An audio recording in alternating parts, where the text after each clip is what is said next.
Hey there, Sharon Horne-Ellstrom here. Welcome to day 2587 of What's You Up To Now. This is a segment where I document my journey. It's kind of a little video vlog of what's up, what's working, what's not working, the good, the bad, the ugly, etc. Just a summary then of the other piece of content that I create every morning. So this morning we're talking about step 6 of the IDEANCE process, which is a process we created for our Be a Better You annual challenge this year. And every month we'll focus on a certain area or aspect of the 9-part life framework that I use. And this month we're focusing on confidence. It's a short month, but I really wanted to start out with something different and start out strong. And I think confidence is a foundational core skill that we want to have and use to apply to every other area and aspect of our life. So the IDEANCE process, step 6, is C for celebrate. So how do we go about celebrating? And it's important to remember that we want to celebrate progress along the way of achieving a goal or objective or overcoming a challenge or problem.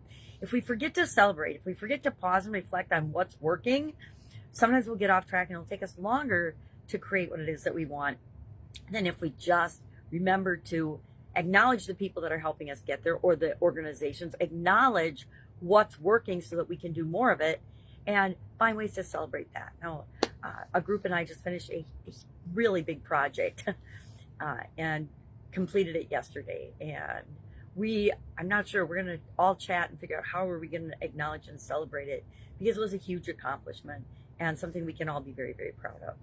And if we just move on to the next thing and the next project, we'll lose the lessons that we can learn from the project that we just completed.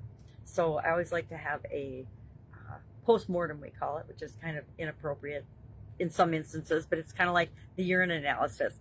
Sometimes the name is just so inappropriate, it's appropriate for the situation, because it reminds us, it's once you know what it stands for, you cannot forget it, and so you always have that tool in your toolbox.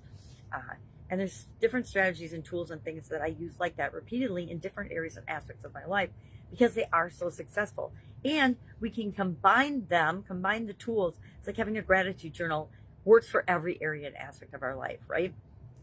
Or having a day planner or a morning routine. It impacts every area and aspect of our life. So we want to incorporate those things into our life that impact more than one area of our life, because they're exponentially more powerful in getting us to where we want to go.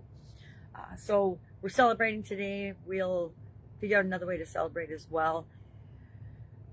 And I guess I have a question for you. How do you go about celebrating different milestones? Me, if I can just have some time in the sunshine or go for a nice walk sometimes that's appropriate for the progress that I'm making on a goal or an objective or overcoming a challenge. Other times it has to be something big. It has to be, I go get my hair cut, my hair done or something, or I go get a pedicure, or I go to my favorite restaurant with somebody I love and care about. There's so many different ways to celebrate. They don't have to be grandiose, big. Remember in corporate America, we always had an annual family picnic. We're in the summertime. I live in the Northland, so it's very cold a lot of the year.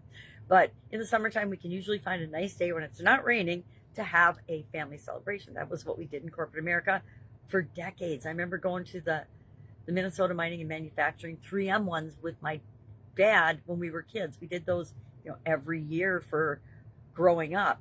I remember going to the Anderson Windows one on dates sometimes, because I had friends that worked at Anderson Windows in Minnesota as well. So that was a traditional way to celebrate. I don't think companies do very much of that anymore. I think they have offsites and luncheons and celebrations. My first, one of the first big projects I had when I went to work for a big newspaper in the Twin Cities was to put on the family celebration for the manufacturing part of the newspaper. And that was a big project, but it was a lot of fun. And they didn't do it very often, but we were celebrating some things. And so I got to lead that charge and effort. Fortunately for me, it went off great. It was a great party. It's always hard when you're the only woman and brand new in an organization to put on an event. But I asked a lot of questions and I enlisted the help of all the other department heads. And so it was a smashing success. All right. So how do you celebrate? Share in the comments below so we can learn from one another. If I can help you in any way, hit me up. I'm actually exhausted, so I am probably going to lay quite low today, tie up some loose ends, to finish up the project that we finished yesterday, because that's part of finishing the project, and also start my review and audit and postmortem of the project and how it went. All right, that's all I've got. Have an awesome day, and I will, of course, be with you tomorrow.